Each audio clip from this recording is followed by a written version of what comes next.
बिस्मिल्लाहिर्रहमानिर्रहीम। Dear students, अस्सलाम वालेकुम।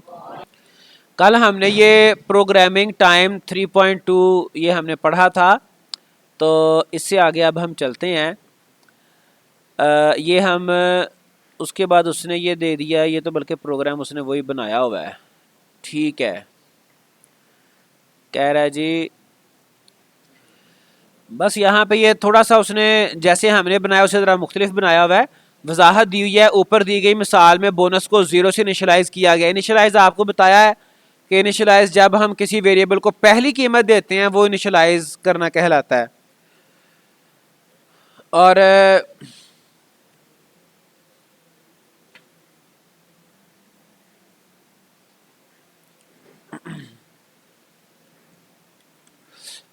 क्योंकि अगर बेची जाने वाली अशिया की तादाद 100 से कम हो तो ये ज़ीरो तस्वर होगा, तो फिर बोनस आपका जो है वो ज़ीरो ही रहना है।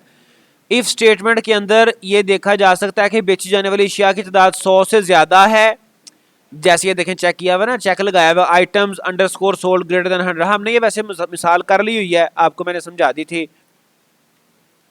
अच्छा, उसके बाद आपका ये वापस चला गया है 3.2 हो गया था। चलें, इसकी डिटेल वजाहत भी हो गई। अच्छा, आगे चलते हैं हम। आगे है मदरजा झैल तस्वीर प्रोग्राम के फ्लो चार्ट को जाहिर करती है। यही जो हमने प्रोग्राम किया है उसका फ्लो चार्ट। फ्लो चार्ट अब आप 9th क्लास में भी पढ़ के आए हुए हैं। ये यहाँ पे आपका स्टार्ट हो रहा है, फिर ये बोनस में ज़ीरो आपने इनिशलाइज कर दिया। इनपुट ले ली बेसिक सैलरी में, आइटम सोल्ड में, आइटम ब्रोकन में। कंडीशन लग गई or item sold greater than 100 and item broken is equal to 0। अगर तो ऐसा है, यहाँ पर यस नहीं लिखा उसने, अगर ऐसा है तो बोनस 10,000।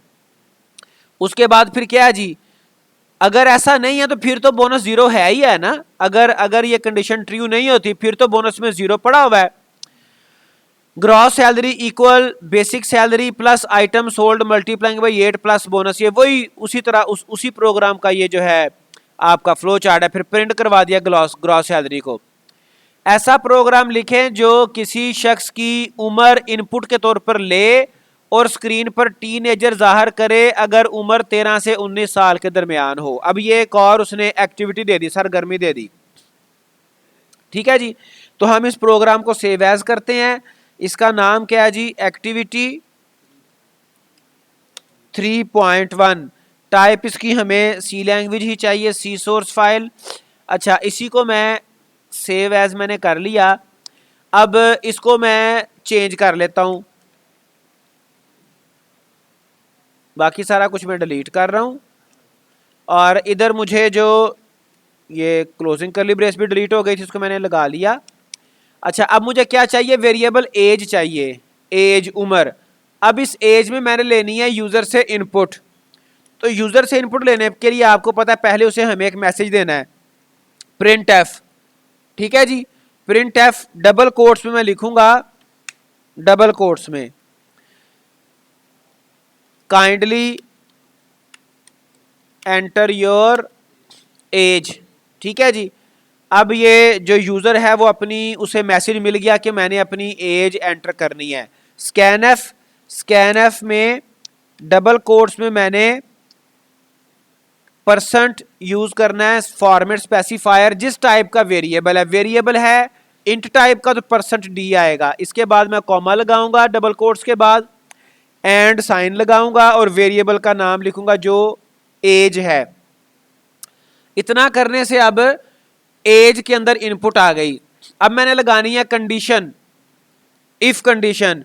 उसने कहा था कि अगर 13 से 19 साल के दरमियान है उम्र तो फिर टीन एज प्रिंट करवाना है।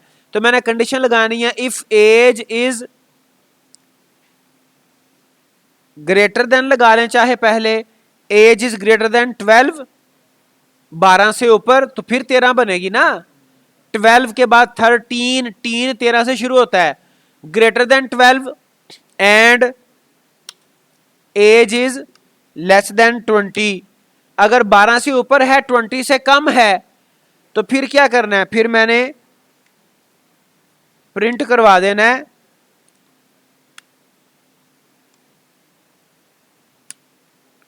डबल कोट्स में लिखूंगा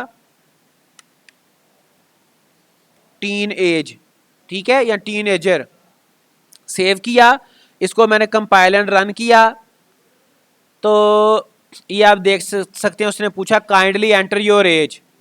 एज मैंने एंटर की 23, तो कुछ भी प्रिंट नहीं होगा, क्योंकि 23 जो है ना तो ये 20 से कम है ना 12 से बड़ा है। ठीक है, फिर इसको रन करता हूं, अब मैं एज लिखता हूं 12, अब भी कुछ प्रिंट नहीं होगा क्योंकि 12 तो टीन एज बनता ही नहीं है। ठीक है जी, फिर से मैं रन कर रहा हूं, एज में लिखता हूं 16, 16, तो प्रिंट हो गया टीनेजर। ठीक है जी, तो ये छोटे छोटे प्रोग्राम हैं आपके जिनकी आप प्रैक्टिस कर सकते हैं। आगे देखें, एक प्रोग्राम लिखें जो साल को इनपुट के तौर पर ले, अगर ये साल लीप का हो तो स्क्रीन पर लीप ईयर जाहिर करे। लीप का साल 2 साल वो साल होता है जो 4 पर मुकम्मल तकसीम हो जाता है। इसने तो बात मुकम्मल ही हल कर दी ना, उसने वजह भी बता दी कि लीप ईयर होता कौन सा है। ठीक है, जो 4 पर पूरा तकसीम हो जाता है। तो मैं सेव एज करता हूं एक्टिविटी 3.2, टाइप इसकी है सी प्रोग्राम, और ये बिल्कुल सादा सा उसी तरह का प्रोग्राम है। सिर्फ मैंने क्या करना है, इनपुट इंट वेरिएबल लेना है मैंने ईयर, ठीक है जी, और काइंडली एंटर करंट ईयर।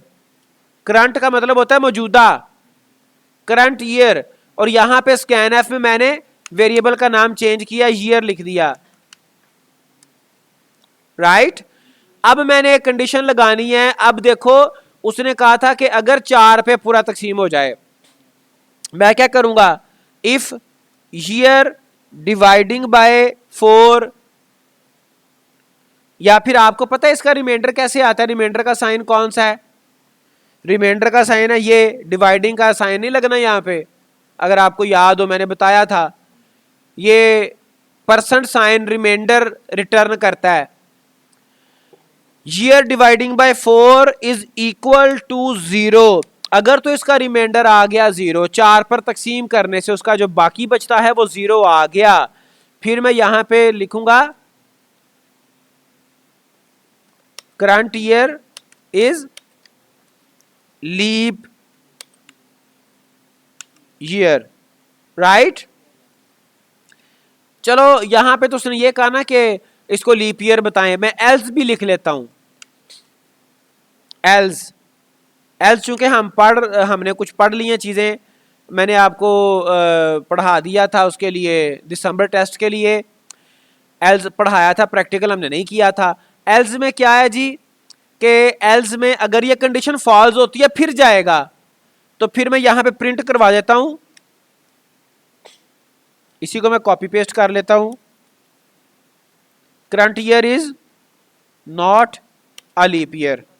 ठीक है जी, अब मैं इसको करता हूं compile and run. Compile and run किया तो कहता है जी kindly enter current year. Current year क्या है, 2022। एंटर प्रेस किया, कहता है जी current year is not a leap year. ठीक है, क्योंकि 2022 4 पे पूरा पूरा तकसीम नहीं होता, और 2020 4 पे पूरा पूरा तकसीम होता है। मैं यहां पे फिलहाल 2020 लिखता हूं सिर्फ आपको ताकि अंदाजा हो जाए। एंटर प्रेस करूंगा तो कहता है जी current year is leap year. Current कहते हैं मौजूदा साल को। बहरहाल ये भी हमने एक्टिविटी कर ली। अच्छा जी, आगे चलो, आगे आ गया अहम नुक्ता, इफ स्टेटमेंट के अंदर वाली स्टेटमेंट को टैब के जरिए सही तरह से इंडेंट करें, इससे प्रोग्राम को समझना आसान हो जाता है। ये देखो इंडेंट से, ये देखो मैंने इफ के बाद ये थोड़ा सा इसको आगे रखा हुआ है, बल्कि ये कंपाइलर समटाइम खुद ही कर लेता है। अगर ना भी करे तो हम इसको टैब, ये टैब है, ये आपके ना कीबोर्ड के ऊपर एक टैब का बटन होता है, इसको आप प्रेस करोगे तो ये थोड़ा सा आगे हो जाएगा। इससे समझने में आसानी होती है कि ये आपका इफ कंडीशन के अंदर ये लगा हुआ है स्टेटमेंट। ठीक है जी, अच्छा उसके बाद आगे चलो इफ एल्स स्टेटमेंट। अब इफ एल्स हमने पहले पढ़ी है, लेकिन अब चूंकि इसमें हम इसको दोबारा देखते हैं थोड़ा सा सरसरी। अब तक हमने देखा कि किस तरह से एक शर्त पूरी होने पर हिदायत का एक सेट चलाया जाता है, लेकिन अगर शर्त पूरी ना हो तो हम कुछ नहीं करते। अभी तक सिर्फ इफ में ऐसा था कि शर्त पूरी नहीं होती फिर कुछ भी नहीं हो रहा था।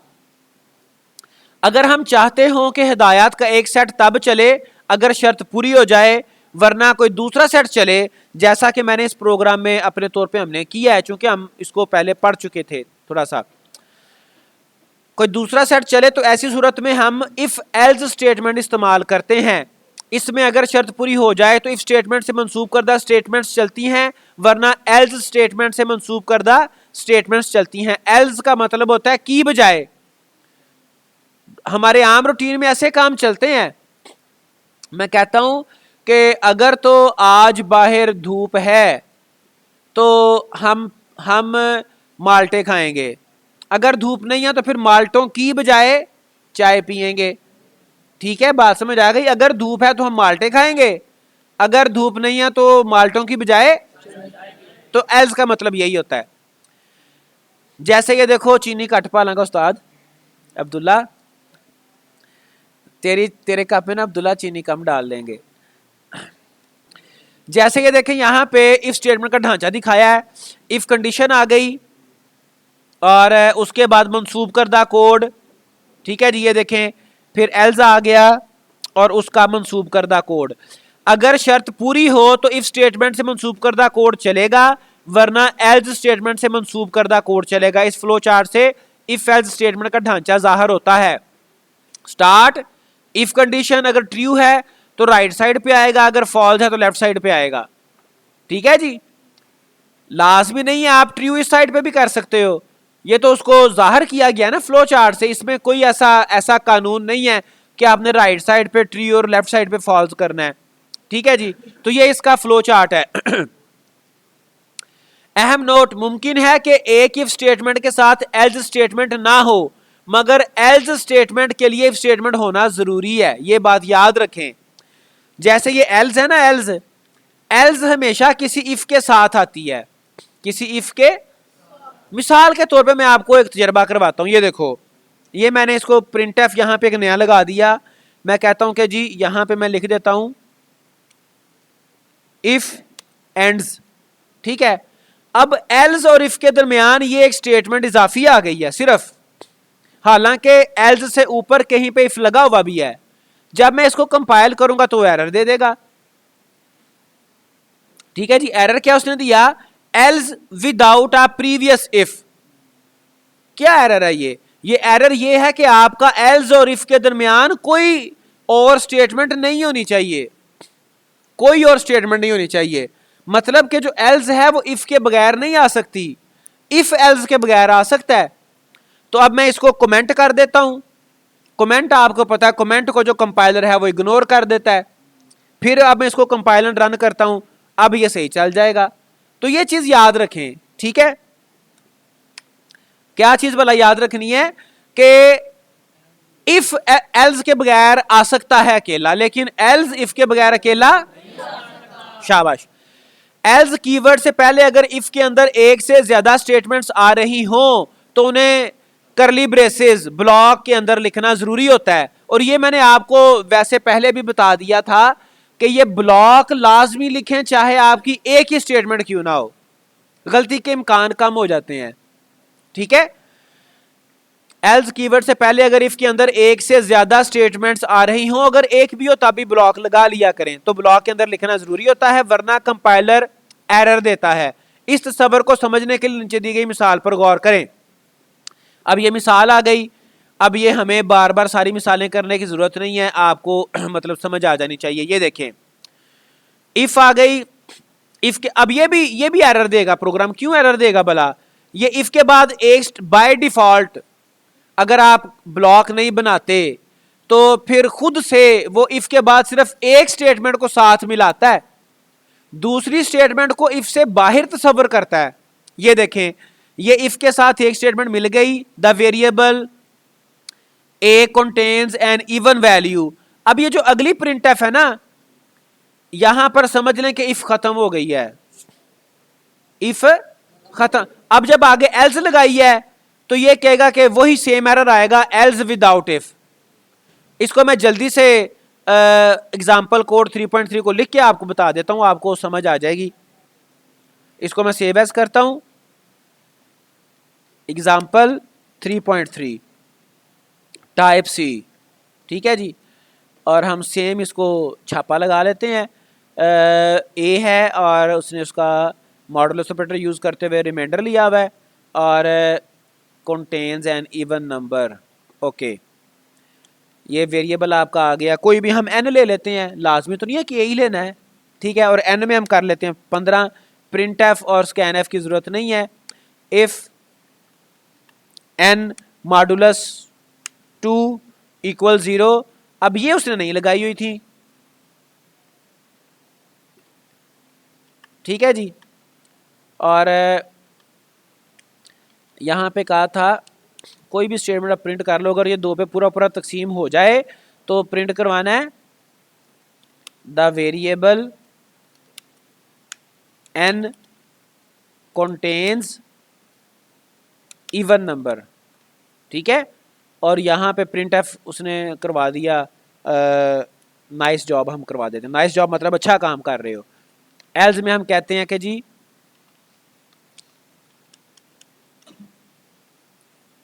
Variable N contains odd number, ठीक है।